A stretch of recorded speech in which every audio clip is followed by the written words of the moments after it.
अस्सलाम वालेकुम दोस्तों, तुसी देख रहे हो हसीन पंजाब टीवी ते मैं तुहाडा मेज़बान अमीर हमजा।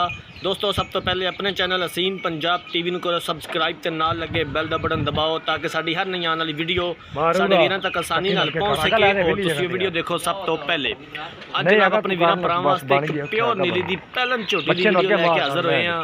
बड़ी ही कमाल है माशाल्लाह, खूबसूरत है, मुंदरी दा नाग है। वीडियो मेरे वीरां भरावां ने एंड तक देखनी है। ताज़ा सुइए, बिल्कुल ताज़ा सुइए, जेर पा ली है झोटी ने। बोला कढ़ना है मालका ने, पहला बोला हाले तक कढ़ना है। कट्टी दी है मझ ने माशाल्लाह, बड़ी सोहनी कट्टी है।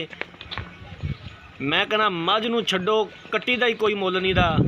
बाकी झोटी मेरे वीरां भरावां ने देखनी है, तसल्ली करनी है। अंग अंग कैमरामैन साहब दिखावणगे, पूरा मुठ पर थन लग्या होया है और सोहनियां विरलां ने थना दे विच। आ जनाब इहदे पिछे कट्टी है, सज्जा चीन पैंदा है, चिट्टियां अखां ने, बड़ी खूबसूरत है माशाल्लाह। झोटी बल्ला मत्था झोटी दा, कालियां अखां ने ते कट्टी बड़ी कमाल है माशाल्लाह, खूबसूरत है। प्योर नीली दी झोटी है, पिछले दोवें खुर सफेद ने झोटी दे। जेर पा ली है झोटी ने, पहला बोला कढ़ना है। हाले तक वीडियो बना रहे हैं अपने वीरां भरावां वास्ते, तसल्ली करवावांगे इंशाअल्लाह ताला पूरी। अंग अंग दिखावांगे, बड़ा सोहना थन लग्या होया है और सोहनियां विरलां ने थना दे विच। हर रोज़ कोशिश करी दी है कि अपने वीरां भरावां नूं अच्छे तो अच्छा जानवर लैके दईए। बाकी लेने देने मुकद्दर ने। जिन्हां वीरां भरावां ने चैनल नूं सबसक्राइब नहीं किया, साडी खसूसी रिक्वेस्ट है कि चैनल नूं सबसक्राइब जरूर करना है, वीडियो नूं लाइक ते शेयर करना है।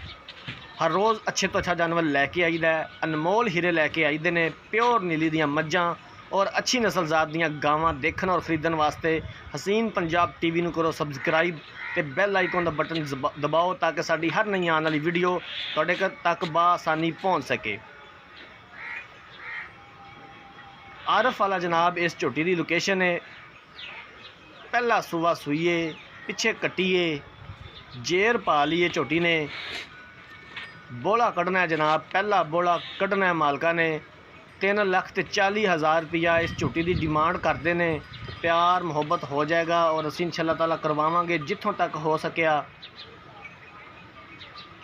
3,40,000 रुपया इस झोटी की डिमांड करते हैं मालक। बाकी समझते हैं वीर भरा, जदों एक बारी मझ सू जाती है, डंगर बुझ जाता है और रुत नहीं रहिंदी, और जोबन नहीं रहिंदा डंगर ते। अगर किसी वीर भरा ने झोटी खरीदनी है, रबता नंबर 0312 612 2054 इस नंबर पर व्हाट्सएप बनी है। अगर साडी अज वाली वीडियो पसंद आए, वीडियो को लाइक तो शेयर जरूर करना है। जिंदगी रही तो मिलांगे एक नई वीडियो के नाल। अपने मेज़बान अमीर रमज़ान को दो इजाज़त। अल्लाह हाफिज़।